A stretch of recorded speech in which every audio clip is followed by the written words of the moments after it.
সুভাষ মুখোপাধ্যায়ের লেখা কবিতা জননী জন্মভূমি। আমি ভীষণ ভালোবাসতাম আমার মাকে।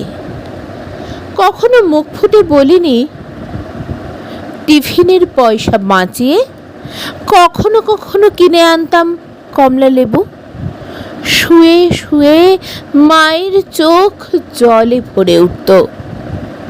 আমার ভালোবাসায় মাকে কখনো আমি মুখ ফুটে বলতে পারিনি, হে দেশ, হে আমার জননী, কেমন করে তোমাকে আমি বলি?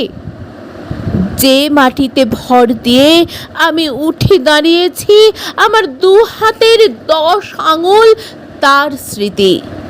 আমি যা কিছু স্পর্শ করি শেখা নেই।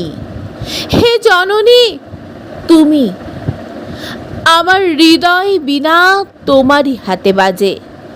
হে জননী, আমরা ভয় পাইনি যারা তোমার মাটিতে নিষ্ঠুর থাবা বাড়িয়েছে। আমরা তাদের ঘাড় ধরে সীমান্ত পার করে দেব। আমরা জীবনকে নিজের মতো করে সাজাচ্ছিলাম, আমরা সাজাতে থাকব। হে জননী, আমরা ভয় পাইনি। যজ্ঞে বিঘ্ন ঘটেছে বলে আমরা বিরক্ত।